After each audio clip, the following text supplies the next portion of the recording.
As we think about Black History Month, all that we've gone through as a culture, where we currently are as a culture, and where we're going in the future, what is one thing you want the people to remember from you?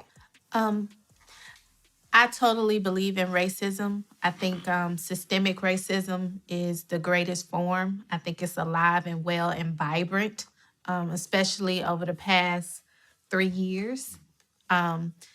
I think classism is bigger than racism and equally destructive. I think all of these things are real.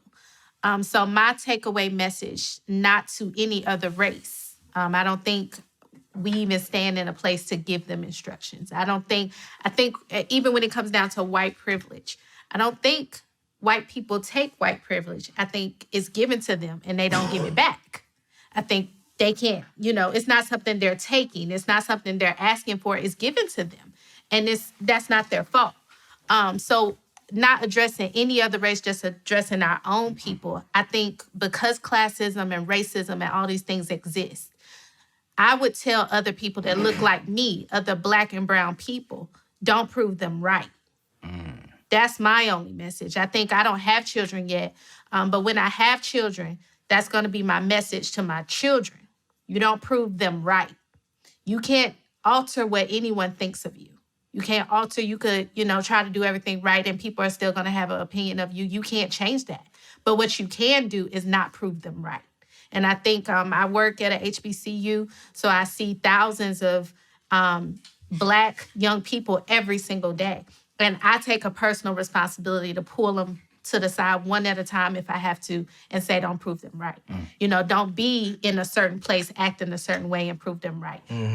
Don't make this mistake. Don't follow this path. I worry about our students when they go home for Christmas. Because there's somebody in the neighborhood that's jealous that you're going to school. Wow. And they might want to just ruin that for you because they're angry that they didn't have the same opportunity. Don't prove them right and be out there and give them a reason, And it sounds like it's kind of conditioning as a reaction to post-traumatic stress. But I think that's just my personal view on it. If we don't prove the people that think the worst of us right, we'll get at least an inch ahead. I think we need to show a little more compassion for each other, our brothers and sisters, if we're talking about our community. Have more willingness to listen to each other, right? Not all of us are in certain positions in life, but listen to each other's plight. You can learn something from somebody who doesn't have as much as you. You can teach them vice versa. Right.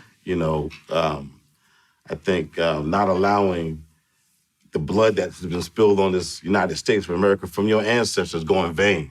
Right? Do everything you can. Educate yourself. Learn. Reach out to mentors. Make phone calls. Do what you got to do if that's what you want to do and become more successful or change the situation. Got to go after it. Time doesn't stop.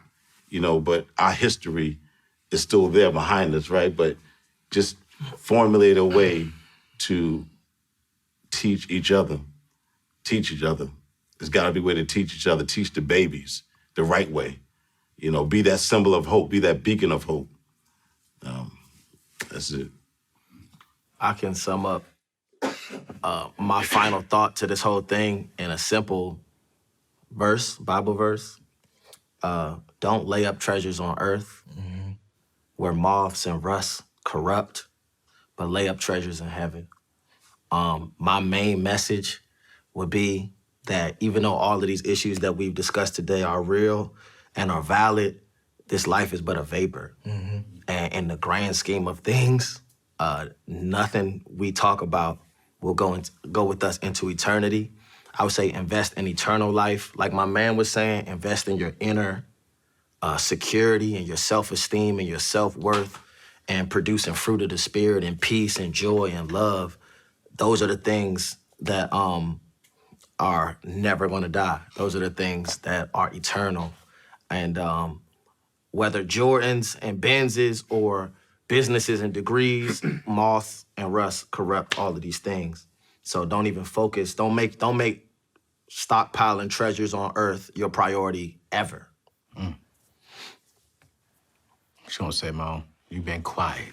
Oh, this was also great. The one thing that I would say is tying back to when you're talking about reading, just the power of renewing your mind, like regardless of what anyone has ever experienced or went through, there's so much power when we're just renewing our mind with truth, or at least what's like the areas that may feel like it's lacking, to invest in that, because whatever your actions are a reflection of your belief system.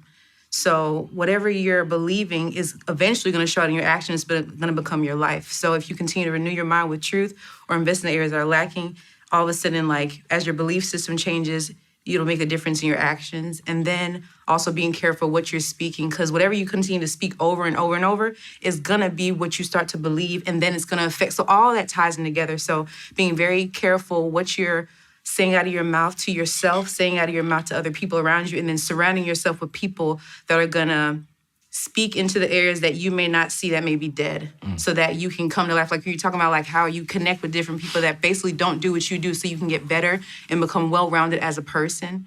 That's what I would say. Just invest in yourself so that you can be there for other people.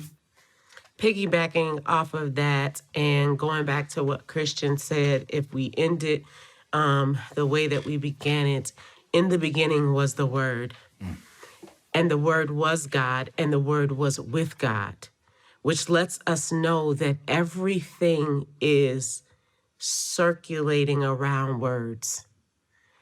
I am the result of the words my father said to my mother. And I think that we have to be careful. There was a song when I was a little girl, oh, be careful, little mouth, what you say.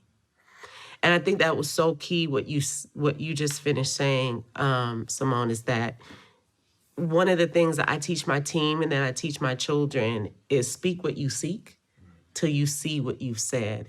And I think that's the greatest investment that I could have ever made in them, is that power of life and death lie in our tongue. But more than anything, if I could give a thought to end what I've heard each and every one of you say, is that work is required of us. That to whom a lot is given, a lot is required in exchange. That you don't get to sit in this chair without having done something. You don't get to come to the table and get to be a part of the conversation without having done something. That's right. That work is required of you, and we expect to have great and amazing things while being mediocre.